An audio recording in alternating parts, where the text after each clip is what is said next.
The wind that howls across the vast frozen expanses of the northern taiga carries with it a chill that penetrates deeper than skin and muscle. It seeks the bone. In the winter of 1240, that wind carried something else, the scent of smoke, the thunder of hoofbeats, and the terrifying realization that the end of the world had arrived. This was a time when the irresistible force of the East met the immovable object of the North. It was a collision of civilizations that would stain the white ice of Russia's great rivers with a vivid, steaming crimson. On one side rode the Golden Horde, the grandsons of Genghis Khan, commanders of the most sophisticated and lethal military machine the world had ever seen. They had swept across the steppes, crushing empires, leveling cities, and turning the known world into a graveyard.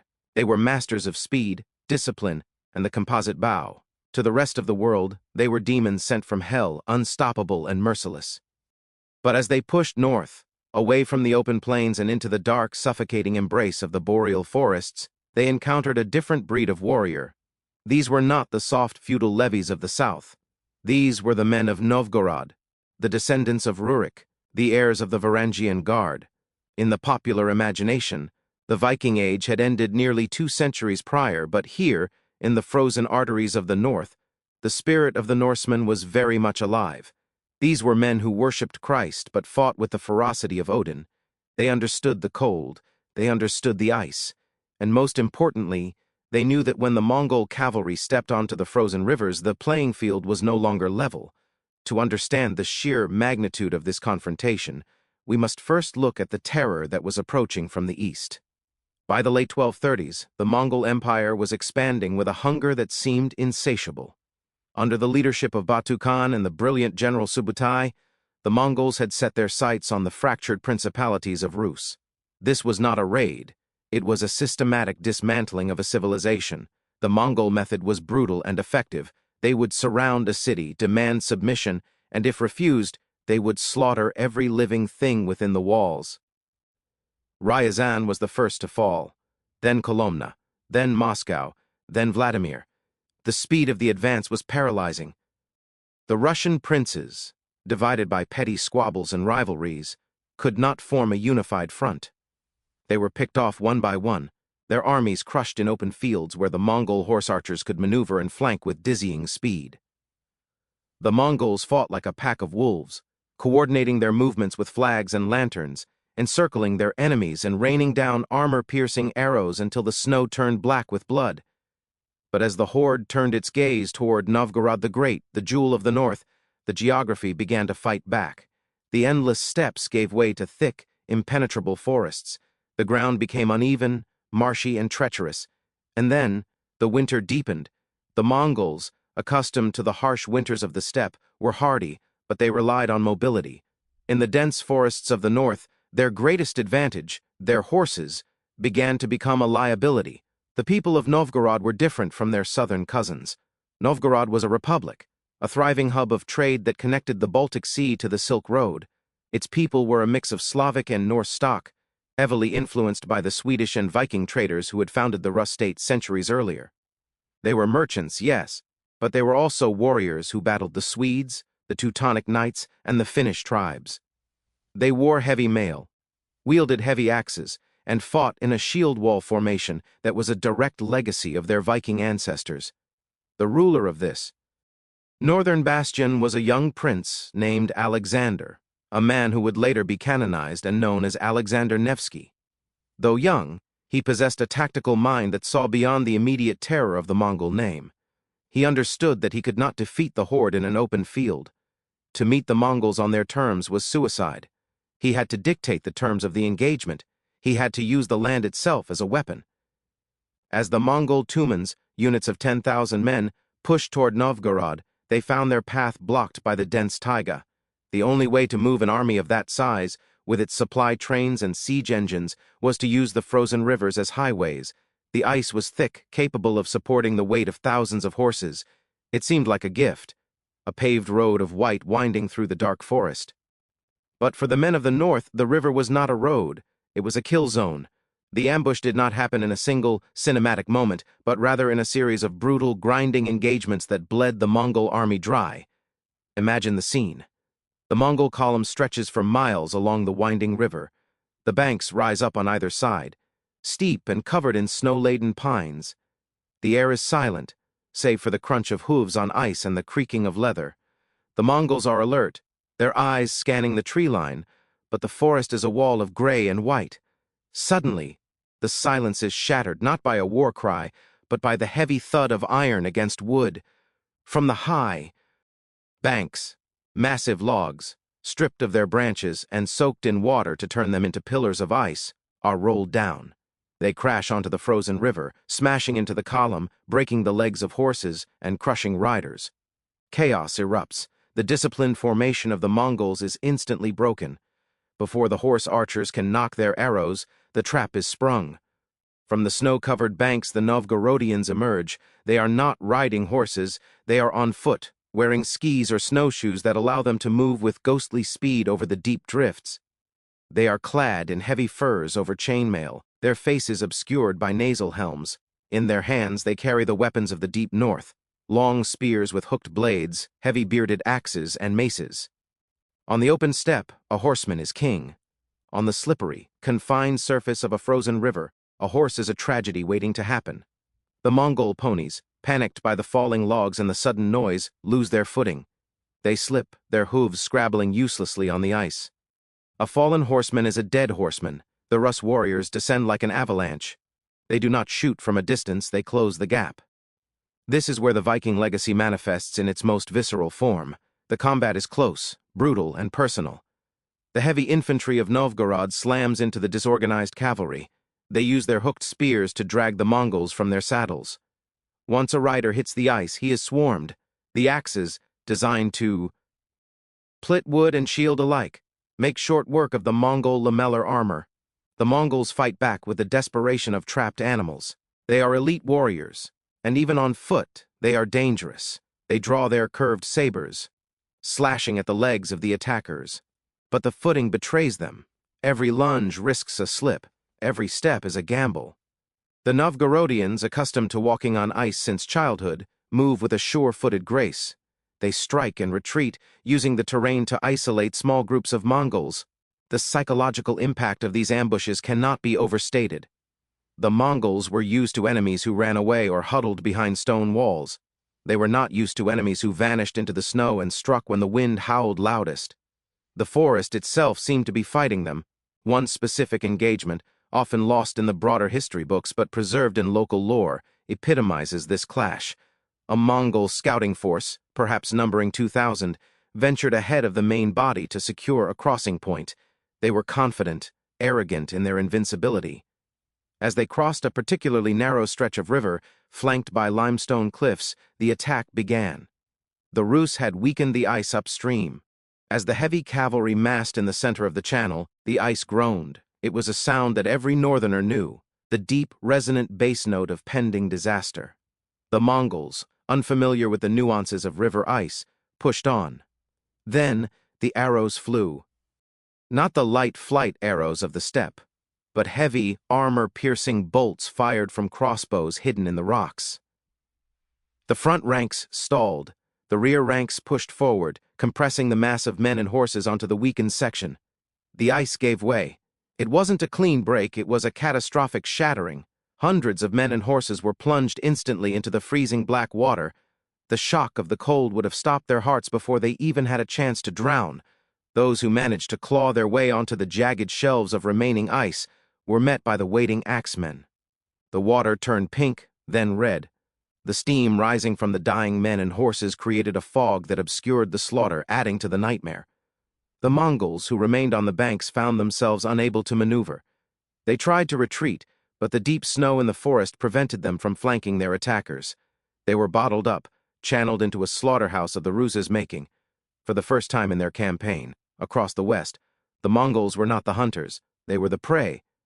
These ambushes were part of a larger strategy of attrition. Alexander and his commanders knew they could not kill every Mongol. There were too many of them.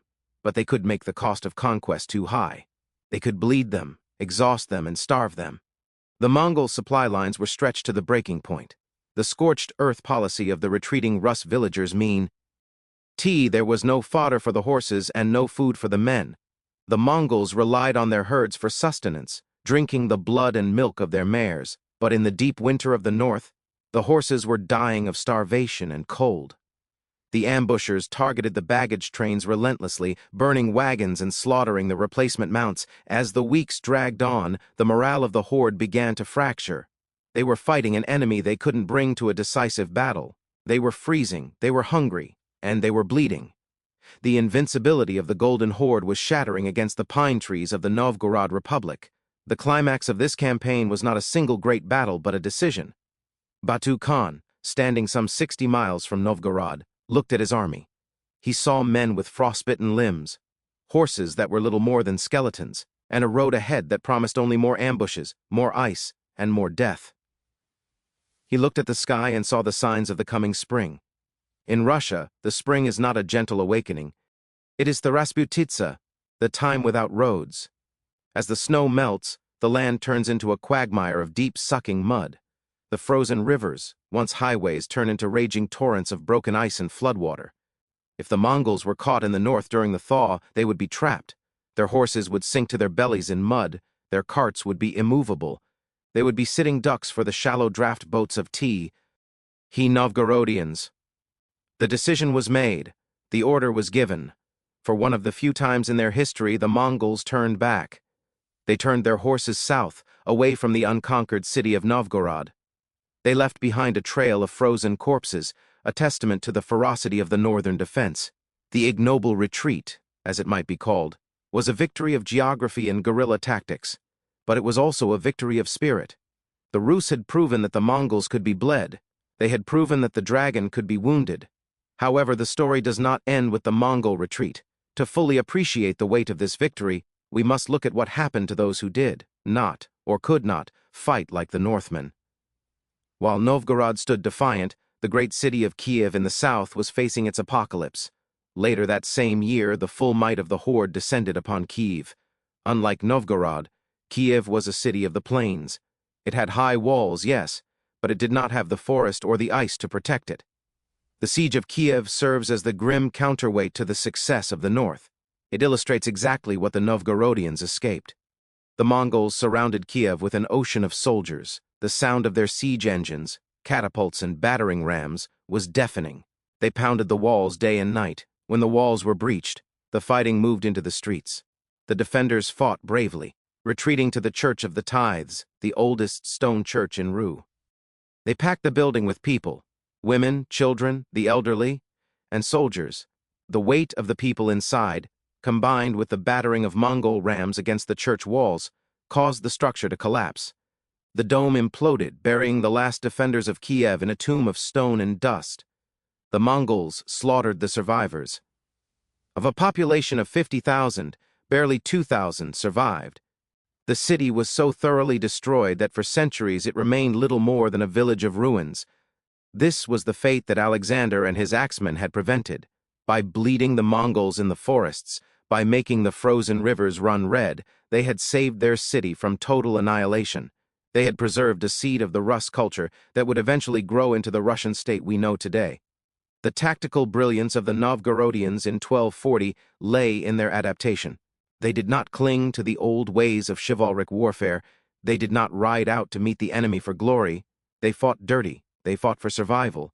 They utilized the Viking mindset, the raid, the ambush, the sudden strike.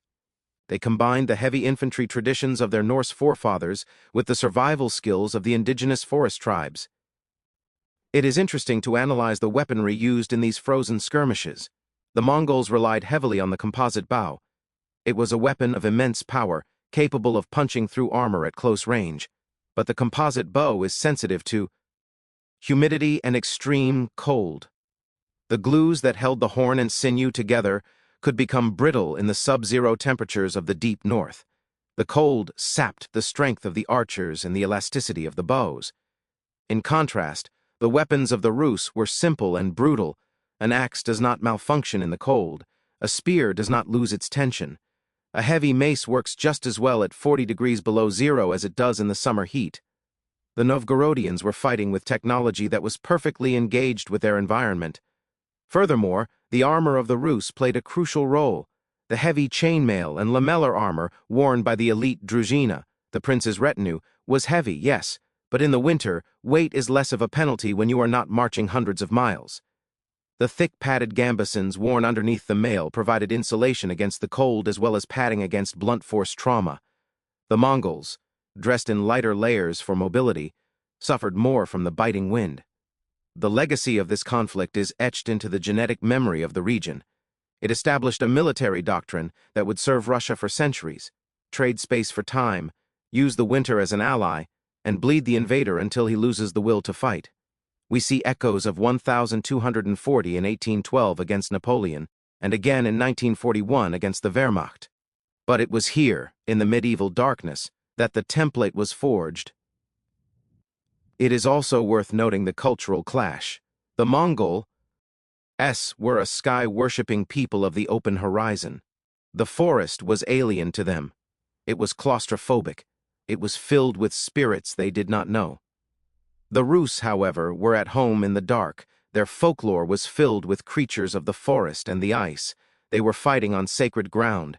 This psychological advantage cannot be quantified, but it was palpable in the ferocity of the ambushes. When the spring of 1241 finally arrived, the snows melted, washing away the blood from the ice. The rivers flowed clear again. The bodies of the Mongols and their horses were carried down toward the sea, food for the fish and the scavengers. The physical evidence of the ambushes vanished, but the political reality remained. Novgorod was free. The Mongols would impose a tribute on Novgorod, yes. Alexander Nevsky was a pragmatist. He eventually traveled to the Golden Horde to negotiate, realizing that while he could defend his forests, he could not defeat the empire. He chose submission and taxes over destruction. But he negotiated from a position of strength. He was the man who had stopped them. He was the man who had made them bleed.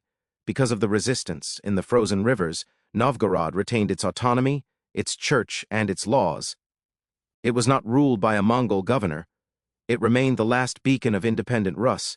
This survival allowed Novgorod to preserve the chronicles, the art, and the traditions that had been wiped out in the south. When Moscow eventually rose to power and threw off the Mongol yoke centuries later, it did so on the cultural foundation that Novgorod had protected. So, when we look back at the year 1240, we should not just see a map with arrows pointing north. We should visualize the steam rising from the ice. We should hear the crack of the frozen river giving way under the weight of the invader. We should see the heavy iron axe of the Northmen cleaving through the silence of the winter. It was a moment when the irresistible momentum of history was checked by the sheer grit of men who refused to die. The Vikings of old may have passed into legend by this time, but their spirits stood on the banks of those frozen rivers. They stood in the shield wall. They stood in the ambush. And when the greatest army the world had ever known came for them, they did not kneel. They waited until the enemy was on the ice, and then they made them pay in blood. The narrative of the Mongol conquests is usually one of overwhelming victory. It is a story of cities burning and empires falling. But in the frozen north, the narrative falters. It stumbles on the ice. It gets lost in the woods. The story of the ambush in the frozen rivers is a reminder that geography, weather, and the indomitable will of a people defending their home can defy even the mightiest of empires. As the sun sets over the Neva and the Volkhov rivers today, the water still runs dark and cold. Beneath the surface, the silt may still hold the rusted remains of a Mongol saber or a Varangian axe, silent witnesses to the winter when the ice became a weapon and the snow became a shroud for the Golden Horde. The world changed in 1240, but in the north, the line held. The ice held just long enough to break the enemy. And that made all the difference. The echoes of that clash resonate through the corridors of time, a testament to the brutality of medieval warfare and the strategic brilliance of those who dwell in the cold. It serves as a permanent lesson in military history. Never underestimate the difficulty of fighting, where the land itself wants you dead. The Mongols conquered the world, but they could not conquer the winter, and they could not conquer the men who called the winter home.